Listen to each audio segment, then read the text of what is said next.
ओम श्री साईनाथाय नमः। ओम श्री साईनाथाय नमः। ओम श्री साईनाथाय नमः। सभी साईं भक्तों को मेरा नमस्कार। साथियों, कथा प्रारंभ करते हैं।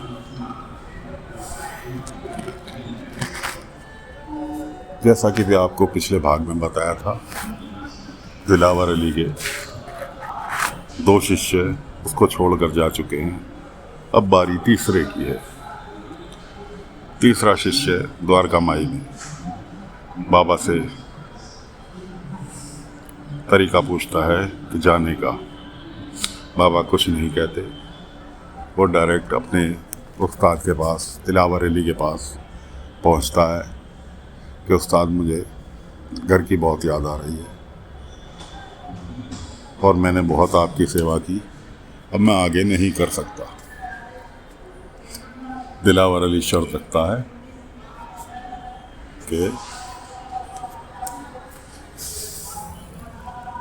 ठीक है, तू चला जा, लेकिन मुझे आज रोटी बनाकर खिलाकर जाएगा। उन्होंने कहा ठीक है उस्ताद। उसने कहा नहीं, अभी बात पूरी नहीं हुई, अभी बात पूरी नहीं हुई। जब तक तू मुझे रोटी नहीं खिला लेगा बनाकर, तब तक तू द्वारका माई से बाहर कदम भी नहीं रखेगा।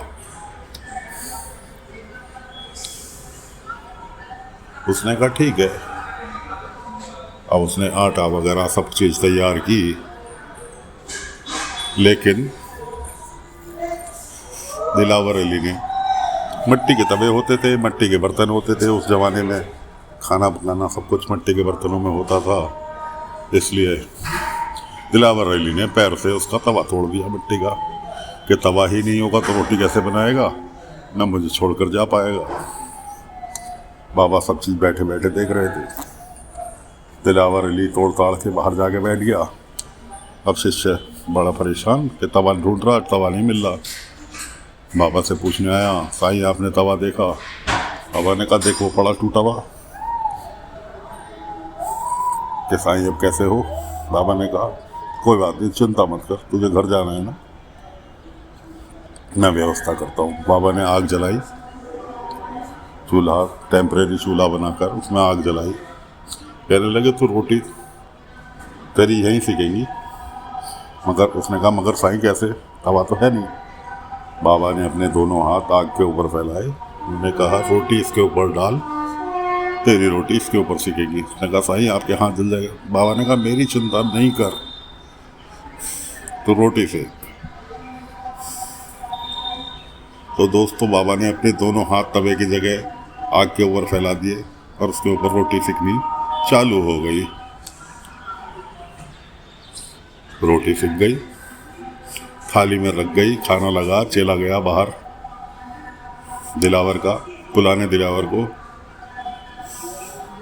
दिलावर ने कहा मैं कुछ नहीं सुनूंगा, जब तक रोटी नहीं बनेगी तब तक तू नहीं जाएगा। शिष्य कहने लगा दिलावर का, उस्ताद रोटी खाने के लिए ही तो बुलाने आया हूँ आपको।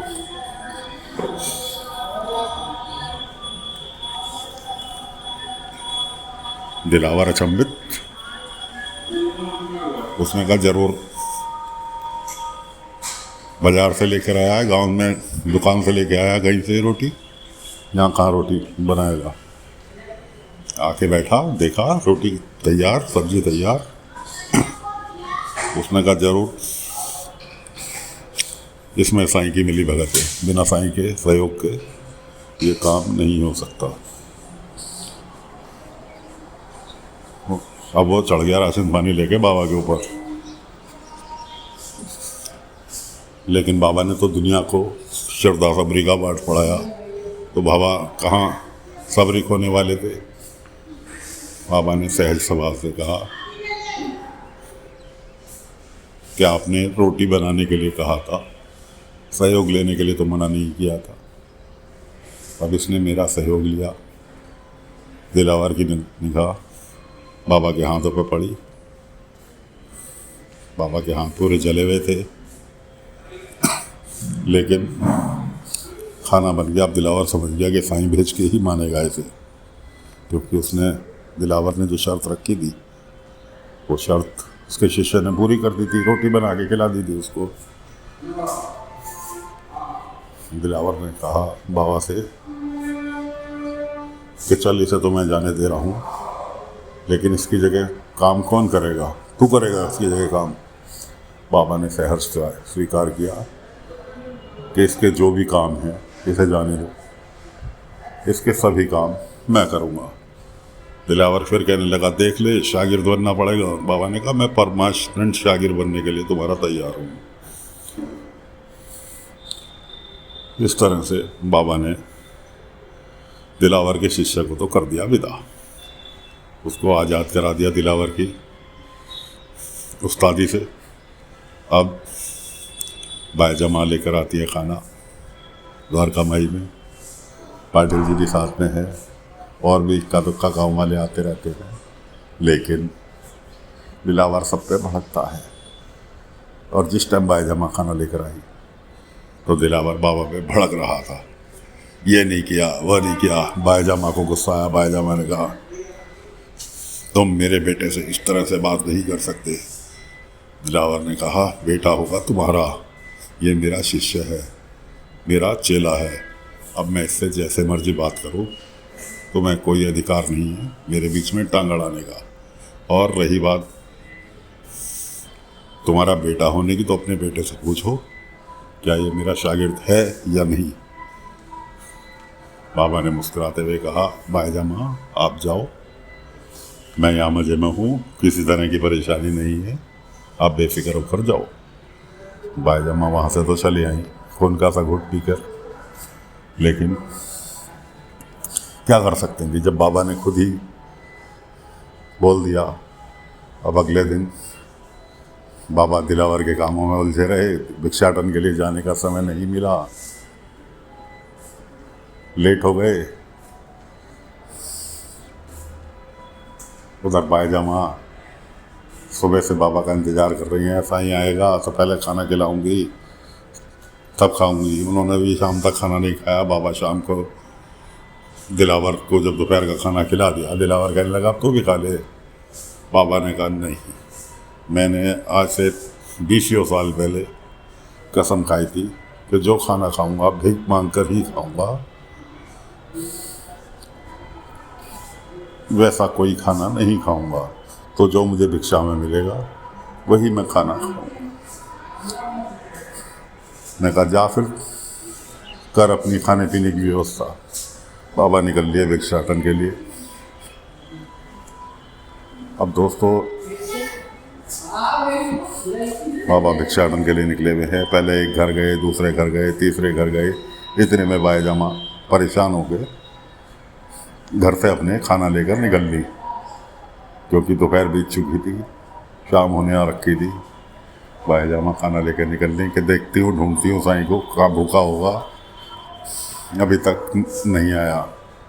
रास्ते में उसे बाबा मिले। बाबा को पहले तो उन्होंने डांटा, उसके बाद बाबा से कहने लगी साईं कब तक चलेगा ये। बाबा ने कहा बायजमा सब्री रखो, हर चीज़ के पीछे एक उद्देश्य होता है, और शायद इन कार्यक्रम जो ये चल रहा है दिलावर का, मेरा, द्वारका माई में, इसके पीछे भी कुछ उद्देश्य होगा। बायजमा समझ गई कि हाँ साईं सही कह रहा है। खैर बायजमा कहने लगी चल एक साइड को बैठ, तुझे खाना खिला दूँ। बाबा ने कहा नहीं, मुझे जो भिक्षा में मिलेगा, मैंने किसी की शागिर्दी की है तो अपने हुक्मरान के सामने ही ले जाकर खाना खाऊंगा। बाबा बायजमा से खाना लेकर निकल लिए। बाबा को तो एडवांस में पता थी कि क्या होने वाला है। बाबा खाना लेकर द्वारका माई पहुँचे।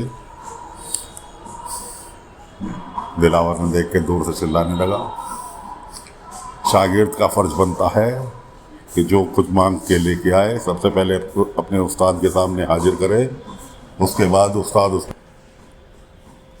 तो दोस्तों दिलावर ने बायजमा के यहाँ का लगाया हुआ खाना